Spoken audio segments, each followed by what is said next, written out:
Bienvenidos amigos y hermanos al estudio diario de lecciones de Escuela Sabática.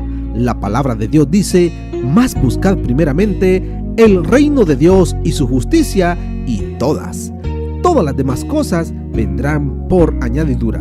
Por eso, a partir de este momento, Radio Adventista, la voz de la verdad, te invita a mantener la sintonía del cielo para que puedas escuchar y comprender el estudio de hoy con nuestro hermano Humberto Cativo. Que el Señor les bendiga, mis queridos hermanos y amigos. Qué hermoso haber pasado este santo sábado, 27 de julio, como una familia, alabando a nuestro Creador, dándole gracias por las bendiciones, por su tierno cuidado que ha tenido durante toda la semana, por el trabajo, por las energías, por todo. Darle gracias al Señor y vivir como una familia, porque así viviremos cuando estemos en el reino eterno de Dios, amándonos los unos a los otros. Así que, hermanos, vamos a entrar al estudio de una nueva semana. Ya estamos en el atardecer de este sábado 27 para iniciar una nueva semana, una nueva lección, la número 5, la cual se titula Milagros alrededor del lago. Oremos. Padre eterno que mora en los cielos, alabado sea, Señor, su santo nombre. Gracias le damos, oh Señor, por habernos rescatado, sacado de ese lodo cenagoso, de esa vida de pecado, y colocado sobre la roca nuestro Señor Jesús. Suplicamos, Señor, que reine usted en nuestras vidas, que vivamos el día a día para darle honra y gloria a su nombre. Gracias, Señor. Todo lo agradecemos sin merecerlo, en los méritos de nuestro Señor Jesucristo. Amén. Milagros alrededor del lago. El Señor Jesús, su ministerio lo realizó más en la zona norte que en la zona sur. En la zona norte, cerca del lago Genezaret, habían muchos poblados alrededor. El lago era una forma de vida para todos los de por esa zona. Habían muchos pescadores y también era una zona de tránsito que llevaba hacia lo que era el Asia, lo que es el Asia. En la zona sur, o sea, la zona de Jerusalén, Belén y toda esa área donde estaba el templo de Dios, los sacerdotes, los líderes, pues esa zona era menos para aceptar las cosas del Señor Jesús. Allá es donde se maquinaba cómo destruirle, y mandaban a sus espías a la zona norte para ver cómo lo prendían en algunas palabras, pero nunca escucharon algo que fuese en contra de la palabra de Dios. Así es de que la semana de hoy estudiaremos los milagros alrededor del lago. Hay varios, pero algunos de ellos son los que vamos a estudiar. Y como dice el versículo de memoria, pero Jesús no le permitió, sino que le dijo: vete a tu casa, a los tuyos, y cuéntales las grandes cosas que el Señor ha hecho contigo y cómo tuvo compasión de ti. Marcos 5:19. ¿Por qué el Señor Jesús no le permitió seguirle? Sino que le dijo: vete a tu casa, a los tuyos, y cuéntales las grandes cosas que el Señor ha hecho contigo y cómo tuvo compasión de ti. El Señor Jesús, en su sabiduría, sabía que en esa región de Gadara, que era una región de gentiles, no iba él a poder entrar en esta ocasión. ¿Por qué razón? Porque primeramente Gadara era una región donde criaban cerdos. Ese era el negocio en esa región, la crianza de cerdos. ¿Qué sucedió ahí en Gadara? ¿Se recuerdan cuando a este endemoniado que le salió al encuentro cuando él cruzó el lago? ¿Y qué hizo el Señor Jesús?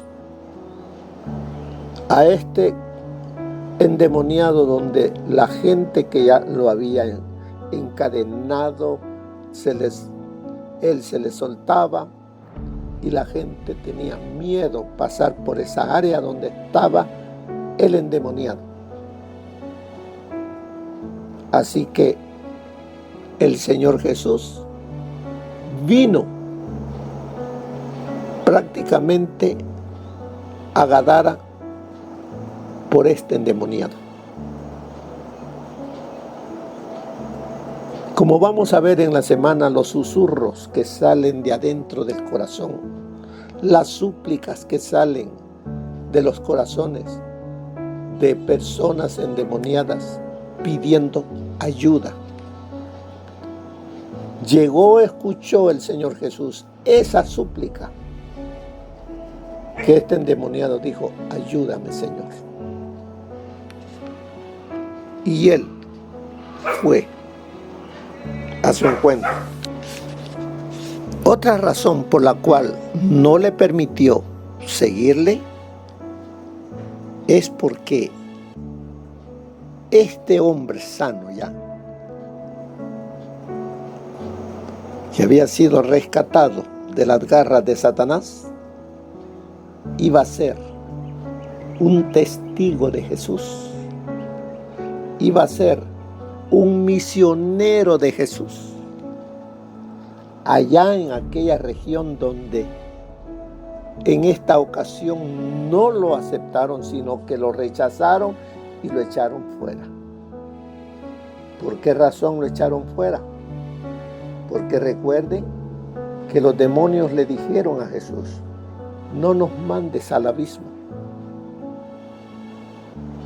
permite que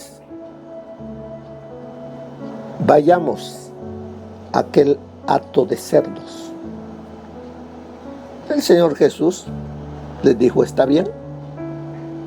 ¿Y qué pasó con esos como 2,000 cerdos? Ya cuando los animales fueron prácticamente poseídos por los demonios, dice, se enloquecieron y se aventaron por el abismo a caer al lago. Se ahogaron. Entonces, la gente de esa área dijeron: si Jesús entra aquí, nos va a dejar a todos en ruina. No le permitieron, sino que le dijeron que se fuera de esa zona. El Señor dijo, está bien. Solo curó al endemoniado, pero él quedó en ese corazón. Y fue que le dice, vete a tu casa, o sea, vete con los tuyos y cuéntales, testifica de las grandes cosas que el Señor ha hecho contigo. ¿Y qué más? Las palabras de este hombre que antes le tenían miedo y que miraban ahora a un hombre tranquilo, dócil, lleno de amor, hablándoles. Ya no le tenían miedo. Dios lo había transformado. Jesús lo había limpiado, sanado. El Señor Jesús después volvió, pero en esta ocasión fue rechazado. Pero ¿quién fue el instrumento para llevarles la palabra de Dios a esos gentiles? Fue alguien que había estado por años endemoniado. Nos dice entonces aquí la introducción: el ministerio de Jesús estuvo centrado mayormente en Galilea, especialmente en el lago, de aproximadamente 21 kilómetros de largo y 13 de ancho, y en sus alrededores. El agua era la vida, el sostén para muchas familias, y también esa zona era una zona donde transitaban hacia el Asia de las caravanas. También todo eso llevaba vida, sostén a esa zona. Había muchas gentes allí. Marcos 4 termina con Jesús y sus discípulos cruzando el lago de Galilea. Se levanta entonces una tormenta que Jesús calma, hablando al viento y a las olas.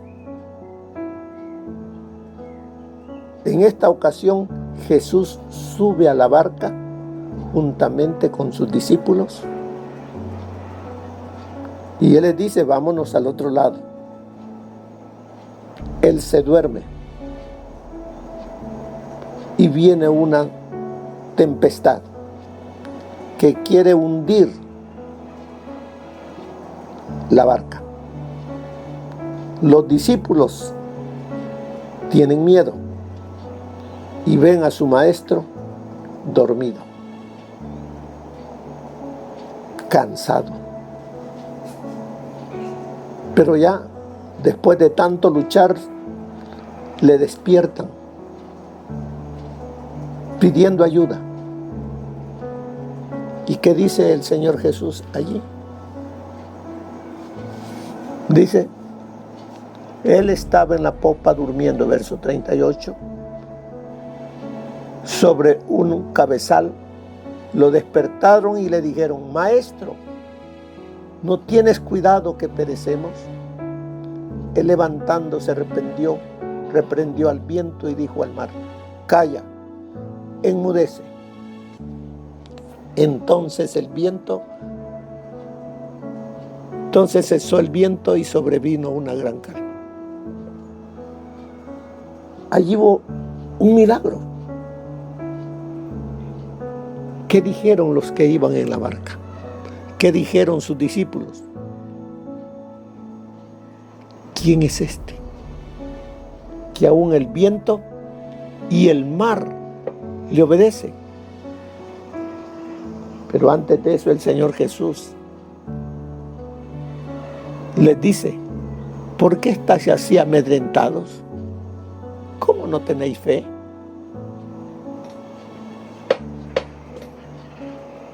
Así nos dice el Señor también a nosotros. Muchas veces vienen tempestades a nuestras vidas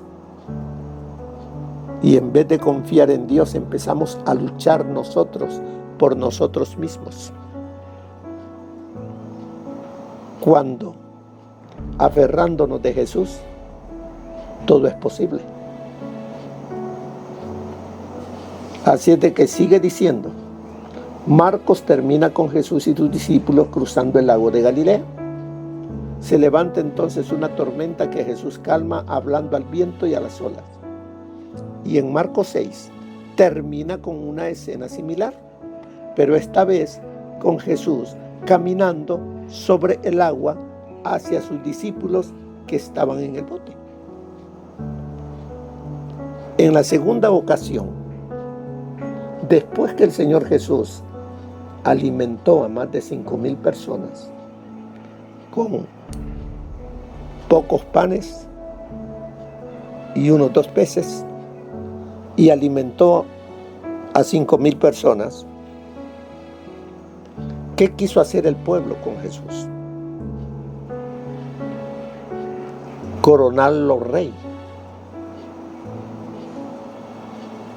Pero el Señor Jesús no había venido para ser rey terrenal, para luchar contra los romanos, para levantar un ejército tan poderoso que ellos fuesen los amos y señores ahora del mundo. Él no había venido a nada de eso. Pero Él conocía los pensamientos de la gente y también de los discípulos, que también ellos estaban cayendo en la trampa. Y el Señor Jesús les dice, suban en la barca y váyanse inmediatamente al otro lado, que era Gadara. Y los discípulos, ¿qué hicieron? Obedecieron y salieron. Allí, esta es la escena de Marcos 6, donde llega el Señor Jesús caminando sobre el agua hacia sus discípulos que estaban en el bote. Entre ambas escenas, en el agua, hay numerosos milagros que Jesús hizo en tierra y la primera actividad misionera de sus discípulos. De todo lo que ocurre entre el capítulo 5 y 6, encontramos, como dice ahí, esas historias son el tema del estudio de esta semana. La característica general de estas historias dramáticas consiste en permitir que el lector vea quién es Jesús, qué es lo que quiere hacer Marcos, qué es lo que está presentando Marcos a los lectores. Desde que él inició su libro, él dijo que es el Evangelio de Jesucristo, el Hijo de Dios. Entonces aquí vuelve y presenta a Jesús para que todos nosotros veamos realmente quién es Él, quién es Jesús. Porque vemos qué hizo Jesús. Él es aquel que puede calmar una tormenta. También es aquel que puede restaurar a un endemoniado. Puede sanar a una mujer que simplemente toca su manto. Resucitar a una niña, la hija de Jairo. Predicar en su propio pueblo. Enviar a sus discípulos a una misión evangelizadora. Alimentar a 5,000 personas con unos pocos panes y peces. Caminar sobre el agua. Todo eso es lo que hay en el capítulo 5 y el capítulo 6. Increíbles demostraciones de poder que acercan a sus discípulos a la comprensión de que Jesús es el Hijo de Dios. Y vemos aquí también, en estos milagros, que el Señor fue específicamente a Gadara, una región no judía. Era una región gentil. Pero él llegó hasta allá porque le era necesario llegar a Gadara, evangelizar Gadara, rescatar a Gadara de las artimañas de Satanás. ¿Y cómo lo salvó si lo rechazaron? La persona de Jesús fue rechazada en ese momento, pero su evangelio fue aceptado por el testimonio del endemoniado restaurado. Después anhelaban que Jesús llegase, y cuando Jesús llegó más adelante, le pidieron que se quedara.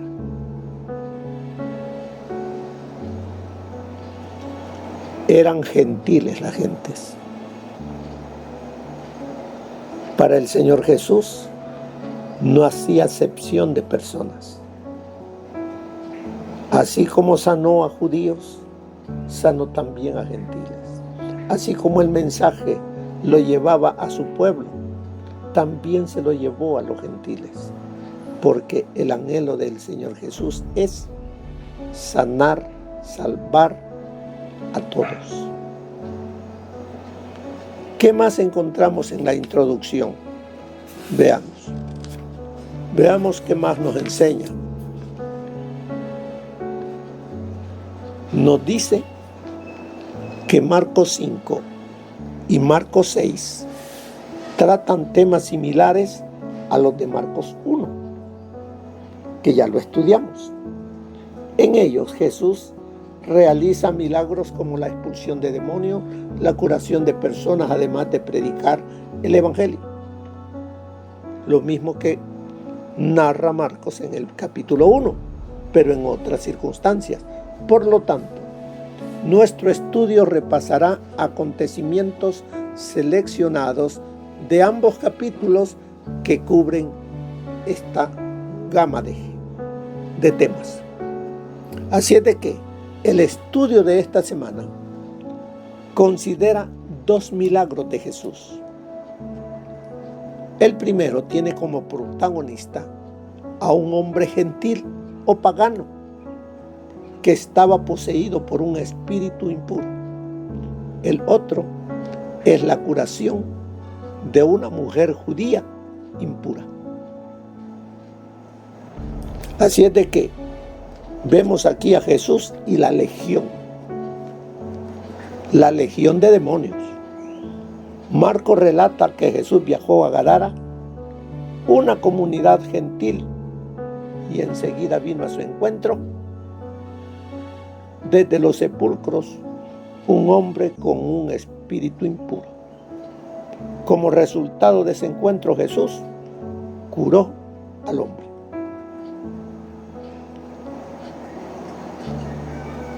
Luego encontramos a Jesús y la restauración de 2 hijas.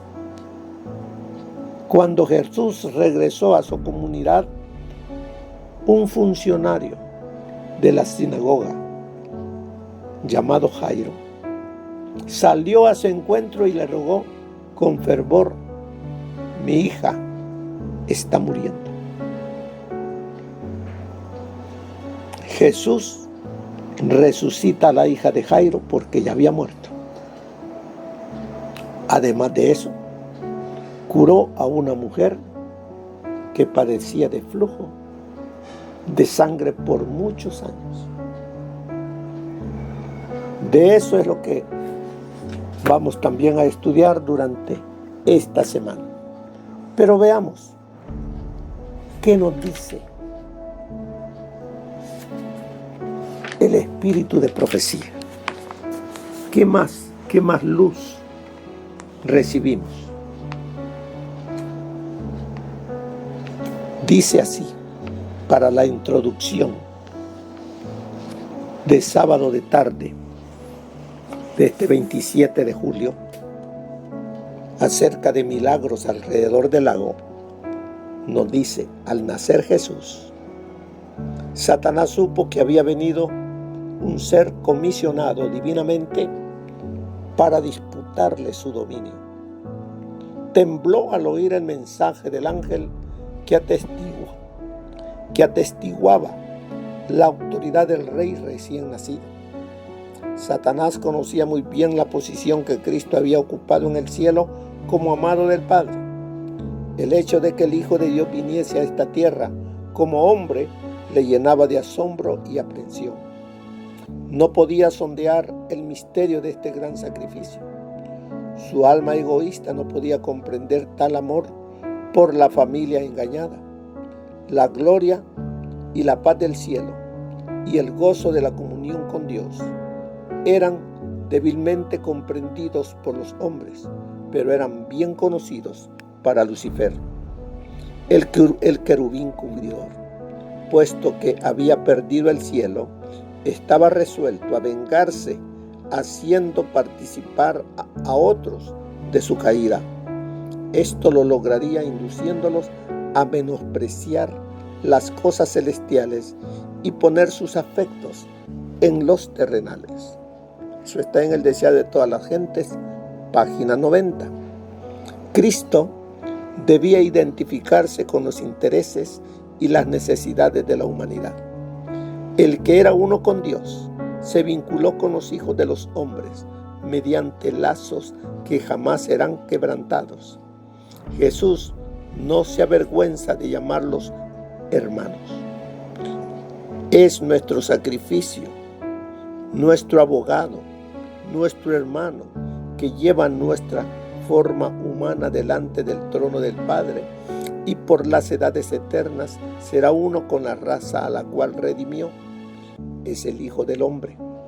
Y todo esto para que el hombre fuese levantado de la ruina y degradación del pecado, para que reflejase el amor de Dios y compartiese el gozo de la santidad. Tal amor es incomparable, que podamos ser hijos del Rey Celestial. Promesa preciosa, tema digno de la más profunda meditación, incomparable amor de Dios para con un mundo que no le amaba. Este pensamiento ejerce un poder subyugador que somete el entendimiento a la voluntad de Dios.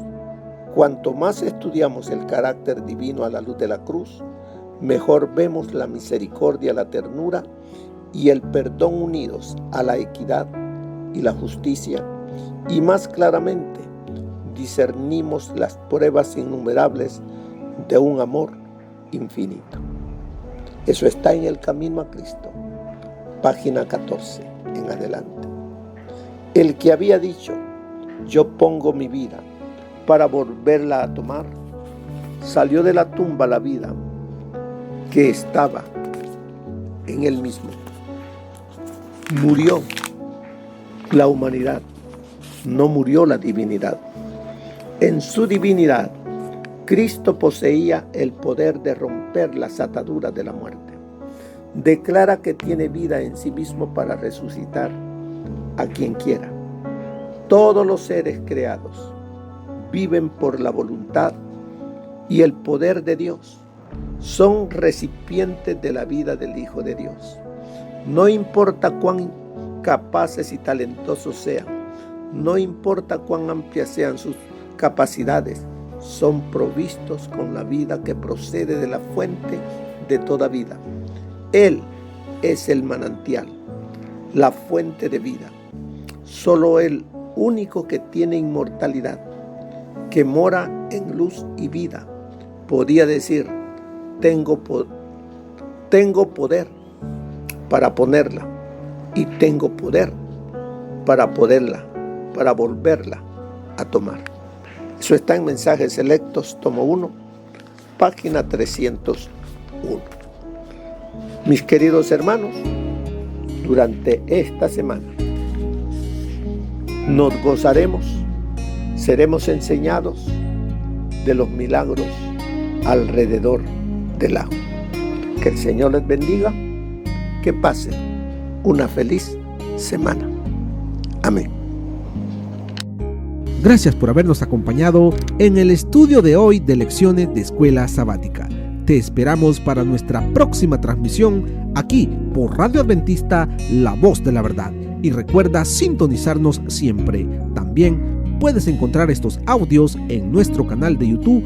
Búscanos como La Voz de la Verdad. Allí encontrará estos audios. Que tengas un feliz día. Te esperamos para la próxima.